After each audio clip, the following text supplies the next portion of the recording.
Hey guys, welcome back to FNC Aquatics, and in this video I am going to talk about how you can keep your very first goldfish. And I'm going to go over the things you need to do to keep them healthy and to have them grow into those monster size right behind me. Those fat with the deep color of goldfishes. So if you're planning to get your first goldfish, maybe you have been watching my videos, maybe you've seen some reels about those chunky goldfishes and you just fell in love with them, and now you're planning to get one, but you're scared, maybe you're intimidated because having a pet is a commitment, and having a fish is just the same. So maybe you're scared, maybe that's the first thing you're trying to consider in trying to get a goldfish. Well, don't worry, because we are going to talk about the things you need to do, things you have to prepare before you're getting your first goldfish. So stay tuned. So before we go over the basis of goldfish keeping, I have to put out a disclaimer first that goldfishes are not considered as a beginner-friendly fish. And as you can see, I have two species here, Orandas and Ranchus. They are considered to be fancy goldfishes, and fancy goldfishes are actually a lot more sensitive to the water parameters, other diet, and basically everything. They get stressed a lot easier. But if you do want to start with a beginner-friendly fish, I would recommend you start with a common goldfish. Those common goldfish are a lot more hardier. They can survive a lot of your mistakes. Maybe you put them in a smaller tank. Maybe you didn't clean out your tank that well. They can survive that more better compared to our fancy goldfishes here. But I understand if you see these guys, they are cute, they are fat, they are chunky, and you can't help falling in love with them. So that's why we have this video, because I'm gonna explain step by step the things you need to prepare for your first fancy goldfishes.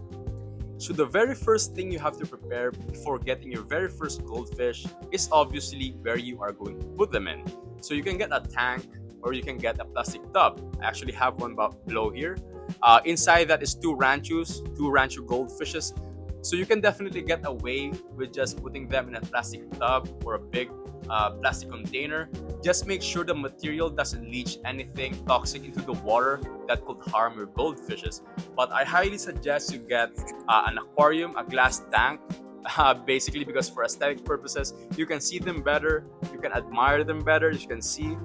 And yes, so that's the first thing you have to get, where you are going to put your goldfish. Don't buy a goldfish and then decide later on where you are going to put them. It's gonna save you a lot of trouble. So before getting your first tank, you have to consider a few things. First is the most important thing I would say is the water volume. So goldfishes can grow to monster sizes like these guys. These guys are pretty big. They're fat, and they have to have a good amount of water for them to be healthy and grow out of that size. And I know there's a myth that goldfish can grow depending on the size of water they're in. That's not entirely true. It is partially true. The reason is that goldfishes actually produce growth inhibiting hormones constantly. So when they breathe in water and they kind of pee through their gills, that is producing growth inhibiting hormones. So of course, if your water is too small for that goldfish, that water is going to fill up with growth inhibiting hormones a lot quicker, and that obviously is going to inhibit their growth and stop them from growing to a bigger size. The second reason why water volume is very important in keeping goldfishes is because, like I mentioned earlier, goldfishes produce a lot of waste. And when they produce a lot of waste, that waste decomposes, and that's gonna spoil the water a lot quicker than you think. And if you have a smaller water volume, if you have a smaller tank with a bunch of goldfishes, that waste is gonna accumulate a lot faster. It's gonna spoil the water a lot faster. And when the water is not clean, if it's full of ammonia and nitrites, that's gonna affect the growth of your goldfish, especially their health. Because the dirtier the water, the goldfishes are gonna stress out a lot, and that could lead to a lot of problems, a lot of health problems. They could be more susceptible to diseases and all those kinds of things. So basically, if you can opt for a bigger tank, a bigger water volume, just go for that. So we have already discussed the benefits of keeping them in a bigger water volume and the side effects of keeping them in a smaller water volume. Well, what is the ideal water volume for a goldfish? The suggested amount for a single goldfish is 20 gallons. And you can get away with 15 gallons. Just keep in mind that the smaller the tank, or compared to the number of goldfishes you have, the smaller the tank, you're gonna have to do a lot more frequent water changes to keep them healthy. So you can get away with keeping them in a 15-gallon tank or even smaller, but I would not suggest going under 15 gallons. If you have them in a 10-gallon tank, maybe that's the last resort. You're gonna keep them there for a few months before you get your new tank. Just do a lot more water changes. But don't worry, we're gonna talk about water changes in a bit. But yeah, for a single goldfish, you can get away with 20 gallons. Well, what if you want to add multiple goldfishes in a single tank, like mine? Maybe your fish is lonely, you want to give her a friend? Well, the rule of thumb is per 20 gallons, so 20 gallons is good for one goldfish. If you want to add another fish, it should have another 10 gallon. So 20 gallon is for one goldfish. That's the ideal or suggested amount. If you want to add another one, just add 10 gallons. So 30 gallons, that's good for two goldfishes. 40 gallons is good for three goldfishes, and so on and so forth. And I like to give an example here. So this is a 70-gallon tank. So for 70 gallons, you can actually keep 6 goldfishes. So of course, 20 gallons for the one goldfish, 30 gallons for two goldfishes, 40, 60, 50, 60, and 70. So the ideal amount for 70 gallons is 6 goldfish maximum. But I kind of broke the rule because I have a koi. I added a short body koi over there. So there's currently 7 fishes in there. So it's a bit overstocked, but you can get away with overstocking some of your tanks by doing water changes or having enough filtration. And that's the next thing we are going to talk about. So now let's move on with water maintenance. So here's the thing. You can't just add your fish into the water you set up in your tank. Especially if the water came from your tap water, from your faucet, there's a high chance your water is going to contain chloramine or some kind of chlorine. So the thing you have to get first before you start adding fishes in your water is to get some water conditioner. So this is Aquacare. This is like a local brand, I think, here in the Philippines. And water conditioners are not that expensive. They're pretty cheap, and they are very crucial in fish keeping. So I suggest you get one first. You get your tank, and then you get some water conditioner before you get your fish. So the water conditioner is gonna help remove all those toxic minerals, because some fishes are actually sensitive to heavy metals, all those alkaline and stuff in the water column. They are kind of sensitive. For goldfishes, I don't find them that sensitive to that. But for chlorine is toxic for all kinds of fishes. So definitely get a water conditioner because that is going to detoxify the chlorine, remove all that chlorine, and make the water safe for your fish to be added on. There's actually another way you can remove chlorine from your water, and we call it water aging, or just aging the water. And the way you can do that is to just set up your tank, or maybe in a separate container, and fill it up with water from your faucet or your tap water, and basically just leave it there for a few days, maybe a week. I think it's safe to say for a week, because the chlorine is just basically gonna evaporate. And after that week, after a few days, that water is now safe and free of chlorine to be used for your fishes. So that's another option. So now we talked about how you can free your water from chlorine, the basic uses of water conditioner, and why is it crucial for fish keeping. Now we're going to talk about how you're gonna maintain the water quality of your tank.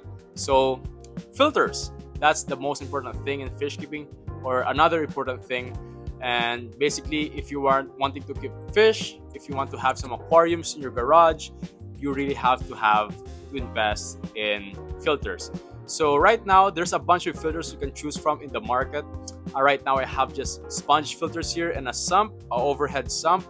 And basically, the more the merrier. You can never do harm having too much filters. There's no such thing as too much filters for your fishes. And I'm gonna talk about the two things you have to consider. So there's actually two types of filtration when getting your first filter. There is the mechanical filtration and there is the biological filtration. And honestly, I think the mechanical filtration is just more for the aesthetics, It's gonna help with removing all those gunk from the bottom or in the water column, maybe all those fish poop floating in the water column. It's just gonna help remove that, make your tank look a lot cleaner. But the cleaner the tank, the lesser debris doesn't really mean that the water is good or healthy for your fish, because that responsibility relies on the biological filtration. So why is biological filtration a lot more important than mechanical filtration? So here's the thing. In my tank here right now, there is a bunch of good bacteria. And those good bacteria lives in all those surface area, maybe in the glass, all those plant leaves, all those plant mass, in the filters, especially in the filters, all those filter medias on my overhead sump. There are the presence of good bacteria. And good bacteria is what is responsible for the biological filtration. Because here's the thing. When your fish produce waste, it's gonna turn to ammonia, and the good bacteria actually feeds on ammonia. It's gonna feed on ammonia, convert it into nitrate, feed on the nitrate, and convert it into nitrite. So why is that important? Ammonia is very toxic for your fish. You have to remember that. There's this thing we call ammonia spikes in the water for your fishes, and that's a very lethal thing you can encounter in fish keeping. There's a high chance your fish is not going to survive. They're going to have gill burns, they're going to have fin rot, all those kinds of stuff. They're going to be stressed, and they're going to get bloated. They're going to be susceptible to all kinds of diseases if there's ammonia spike. So that's very dangerous. That could lead to the death of your fishes. So that's why you need to have biological filtration. So when it turns to nitrate, nitrate is a lesser toxic form of ammonia. And when the good bacteria eat away the nitrate, then it turns to nitrite, which is a lot more lesser toxic form of chemical in the water column. So now you have established this biological filtration. You still have to do water changes, because nitrite, although it's less toxic than ammonia, with high content in the water, it can still be very lethal to your fish. So how do you set up your biological filters, or how do you set up or establish good bacteria inside your tank? So there's two ways you can do that actually. There's this thing we call cycling in fish keeping, and that is when you establish all those good bacteria in your tank. So keep in mind that good bacteria is not living in your water column. It's not floating in the water particles. It's growing on the surface area of your tank, all your filters. That is why my filter there, my overhead sump, has a bunch of filter medias, because all those filter medias is housing for those good bacteria. So cycling is the process of establishing all those good bacteria, growing all those good bacteria in your tank and all your filter medias. So how do you do that? So there's two ways you can do that. There is the no fish cycling, I think that's what they call it. So basically, you just set up your tank, no fish inside it, and just add a bit of feeds in it, to decompose. Or you can even use old water from your tank and put it in the side of this tank, because there are some sort of ammonia in that water that could be used as feed for the good bacteria. And then if they have food, then they can reproduce and fill your tank with good bacteria. And I suggest that you also set up your filters already, so that the good bacteria can get into the filter surfaces and be established better. But maybe you're kind of impatient. Maybe you want to add your fish already. Well, don't worry, because there's also this thing we call in-fish cycling or fish-in cycling. Yeah, basically it means that you can have your fish in there while you're cycling your tank. So it's not fully established, but you're trying to establish it with the fish inside. So all your ammonia source will be coming from the fish, and all you have to do is do some water changes to make sure that you're not gonna get water spikes. So what is water changes? Now we're gonna talk about water changing. So what is the importance of water changes? Why is it that if you ask fish keepers for advice, they always tell you that you have to do your water changes? Here's the thing. Even though if you have an established tank, all those good bacteria inside your tank that's eating away the ammonia and turning it into a lesser chemical called nitrite. Nitrite is lesser toxic, but it's not zero toxic. It is still toxic in high concentration. So if you leave your tank here with no water changes for like a few months, that nitrite is still gonna accumulate and accumulate until your water is like concentrated with nitrite which is still toxic to your fish. Well, how do you remove that? Water changes.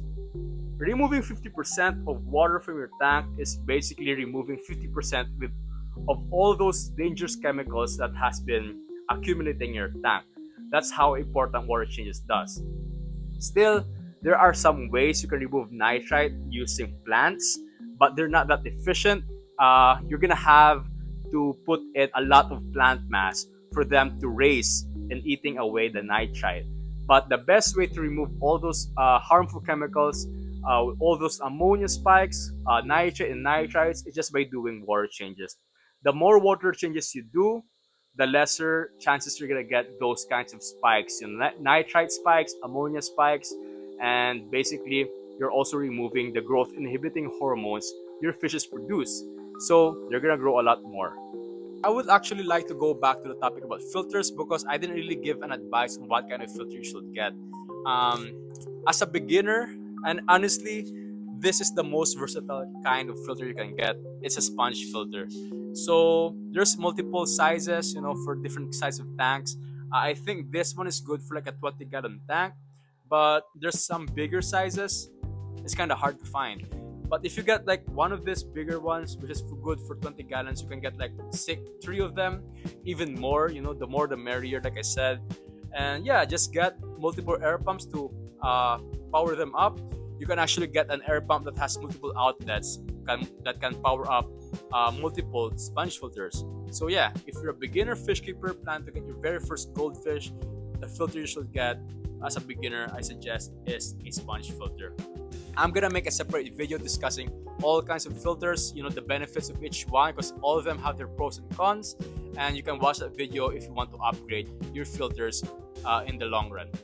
So just a quick recap before we end the video. First, when you first get your goldfish, you should have a tub or a tank. You should have a container where you can add your goldfish, and the minimum water I would suggest, the water volume or the size of the tank, would be 20 gallons. And if you want to add more goldfish, you should add 10 gallons per goldfish you add in the tank. So the minimum of 20 and add 10 gallons per goldfish you add. So 30 for 2 fishes and 40 for 3 fishes. And also, when you set up your tank, you have to make sure the water is clean. You have to use water conditioner to remove all those toxic chlorine from the water and then make it safe for you to add the fish. And now we also talked about the filters, the mechanical and the biological, and how important the biological filtration is and how to establish your tank. So make sure your tank has enough filters for the biological filter for the good bacteria to grow on and handle the bioload your fish is producing. And lastly, how important water changes are in fish keeping and why is it helpful in keeping your water quality in check and keeping your fish healthy. So that's all you have to remember. If you have any more questions, if you think I missed out some topics on fish keeping or goldfish keeping, do comment down below. And that's all for this video, guys. I hope this helped you and made you ready to get your first goldfish. So if you enjoyed this video and if you want more content from me, just give me some content suggestions in the comments, and I'll see you guys in the next video. Don't forget to like and subscribe. Bye bye.